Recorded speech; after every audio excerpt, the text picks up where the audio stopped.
Hello everyone, I am Kaja Sahab Walakar, USN 2BL23CI057. Welcome to our project, Legacy of Sustainability, Traditional Zero-Waste Practices in Vijayapura. Today, I'm really excited to walk you through our findings. We're going to explore how India's rich cultural heritage, specifically right here in our city, already holds the absolute perfect blueprint for a zero-waste world. It's not just theory, it's a way of life. So, to kick things off, let's talk about what we actually set out to do. Our main objective was to observe, document, and analyze how traditional Indian practices naturally promote a zero-waste lifestyle. We didn't want to just read about this in textbooks, We had to get out there.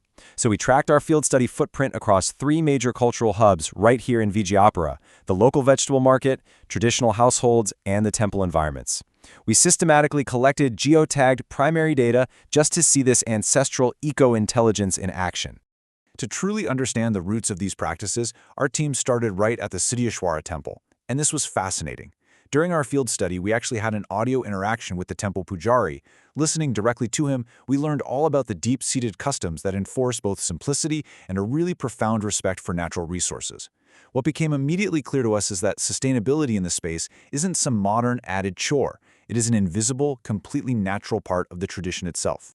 And it's amazing how these spiritual practices translate directly into real, physical sustainability. For example, the pujari explained the deep significance of sacred ash, or vibhuti. This simple element essentially represents minimalism and a strictly non-materialistic way of living. Plus, we observed that absolutely all the ritual offerings are 100% organic. We're talking fresh flowers, earth and oil lamps crafted from local clay, and banana leaf plates. Basically, everything utilized in devotion is specifically designed to seamlessly biodegrade back into the earth, feeding the next cycle without leaving a single synthetic trace behind.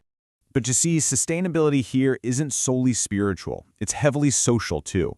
We documented the Wall of Kindness in Vijayapura, and it brilliantly illustrates a community-driven sharing system. Instead of tossing out perfectly usable items, people just leave clothing and bags here. This actively encourages the direct redistribution of resources to folks who actually need them. It's a real game changer because it completely bypasses the whole landfill cycle, fostering this default psychology of strong reuse within our local community.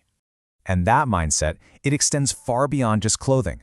During our market study, we found traditional coins creatively transformed into beautiful decorative items and older textiles that were intricately upcycled.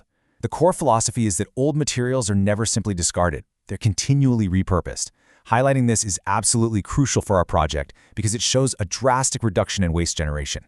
It really points to a deeply ingrained cultural emphasis on resource conservation that we can all learn from. So, you might be wondering, how does all this actually stack up against our modern conveniences? Well, when we analyze our geotagged field data, a really crucial point emerges. Across literally every vector of daily utility, traditional methods prove demonstrably more sustainable. Whether it is utilizing woven cloth and jute bags instead of single-use plastics, serving food on natural leaves instead of thermocol plates, or relying on multi-generational, reusable steel containers instead of disposable Tupperware. The ecological impact is staggering. We are literally comparing rapid combustibility and multi-year lifespans against centuries of toxic landfill persistence. Before we wrap up this explainer, I do want to take a moment to highlight the massive collaborative effort behind this analysis. All of this was done operating under the excellent guidance of Prof. Hemavati Birdar. My teammates Sandesh Pradhani and Prajwa Wawaited completely handled the rigorous field data collection, the primary observations, and that essential geotagging of our evidence. Meanwhile, I focused on the content structuring, research support, and compiling our findings for this presentation. And finally, Takir provided incredible presentation design assistance and supporting data validation. It was just a fantastic team effort from start to finish. Ultimately, what our project reveals is that solving our modern environmental crises might not actually be about inventing brand new technologies. Sometimes, it's simply about remembering the old ones. True sustainability requires us to recognize, adopt, and elevate these ancestral practices, this profound eco-intelligence that's been right in front of us all along. Thank you for watching. We hope this project demonstrates how traditional practices can contribute to a sustainable and zero-waste future.